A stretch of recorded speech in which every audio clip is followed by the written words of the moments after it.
Eh bien, yo YouTube, c'est Casey. On se retrouve aujourd'hui pour une toute nouvelle vidéo l'équipe. Et comme tu le vois dans le titre, nous allons faire notre commande unmute. Donc, dans la vidéo précédente, nous avons fait la commande mute. Et donc là, nous allons faire l'inverse qui est l'unmute.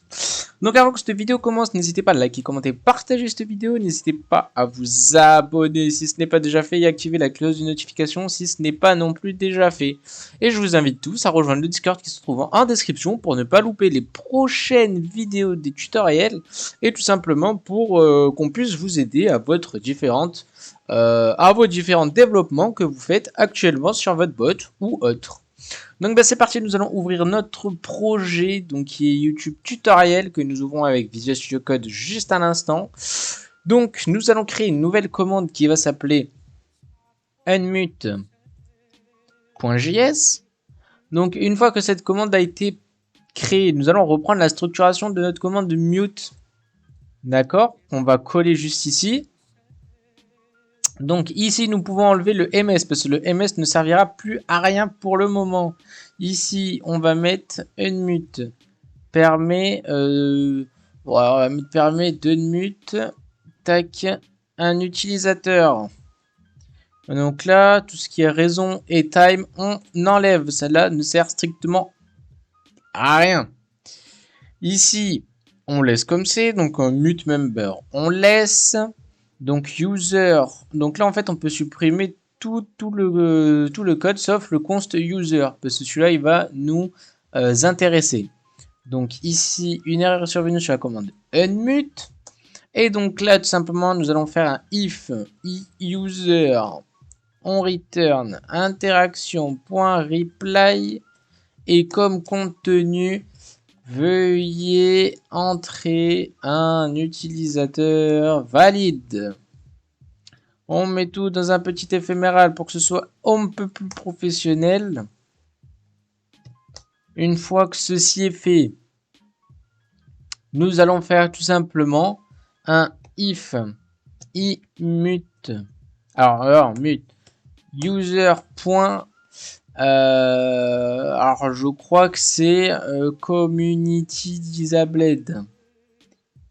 Is communication disabled.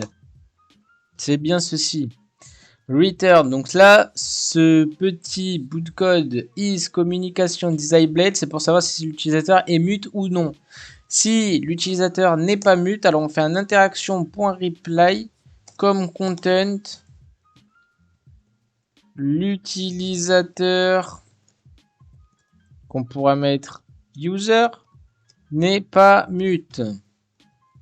Et on met tout dans un éphéméral pour que ce soit, comme dit tout à l'heure, un peu plus professionnel.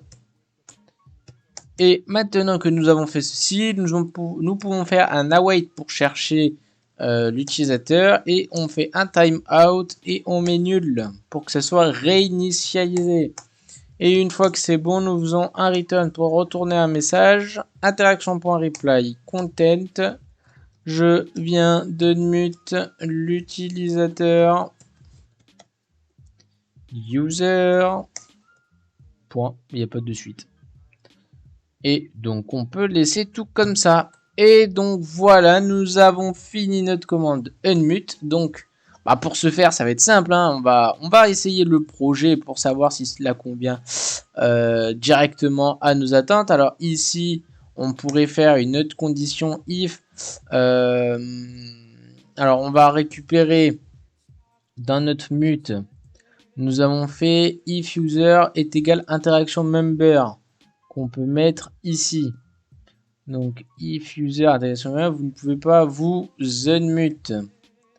Et donc on va récupérer ici de même pour les bots. Donc if user bot, vous ne pouvez pas unmute un bot. Et donc voilà, nous avons fait toute notre structuration qu'on peut lancer notre projet.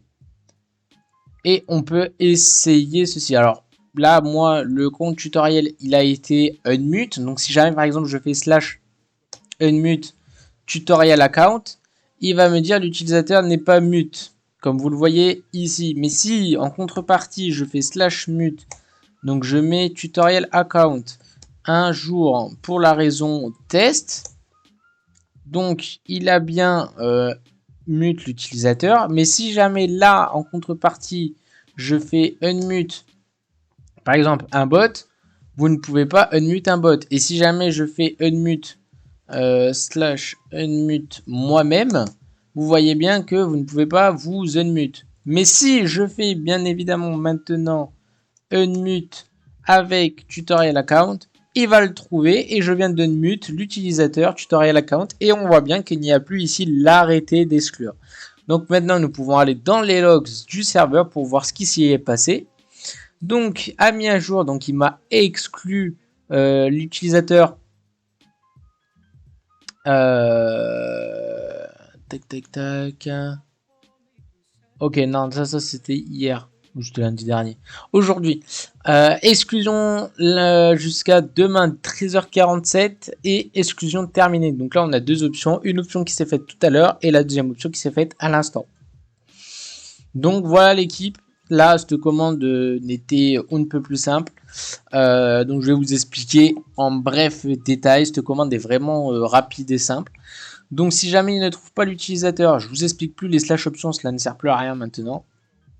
On est à une vingtaine de tutoriels. Maintenant pour les débutants, je vous invite tout simplement à re-regarder les anciennes vidéos pour justement comprendre ce que c'est que notre slash option et tout ça.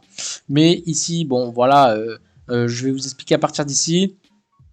Donc si jamais il ne trouve pas l'utilisateur, il nous return en disant qu'il faut mettre l'utilisateur valide. Ensuite, si jamais l'utilisateur qui fait la commande, donc user, enfin si jamais le user qui est déclaré dans notre slash option est l'utilisateur qui a fait la commande, on return en faisant un interaction reply où on lui dit qu'il ne peut pas se mute. Donc si jamais on essaye d'unmute un bot, on return interaction reply, vous ne pouvez pas unmute un bot. Donc voilà, et si jamais l'utilisateur n'est pas mute, donc if user is communication disabled, donc si jamais il n'est pas mute, on return avec un interaction reply, l'utilisateur user n'est pas mute en éphéméral. Et si toutefois nous avons tout ignoré ceci, alors on fait un await pour chercher l'utilisateur qu'on vient unmute avec le timeout en mettant un nul qui permet d'unmute complètement l'utilisateur. Et donc là ici on vient retourner un message qui est interaction reply comme content, je viens d'unmute l'utilisateur user. Et si jamais toutefois il y aurait une éventuelle erreur, on met tout dans un try catch et dans ce catch console.log, une erreur est survenue sur la commande unmute avec notre erreur qu'on a déclarée juste ici. Et donc voilà, c'était tout pour cette vidéo. N'hésitez pas à liker, commenter, partager cette vidéo. N'hésitez pas à rejoindre le Discord qui se trouve en description. C'était KZ, on se retrouve à la prochaine pour un nouveau tutoriel. Et moi je vous fais des bisous. Ciao ciao.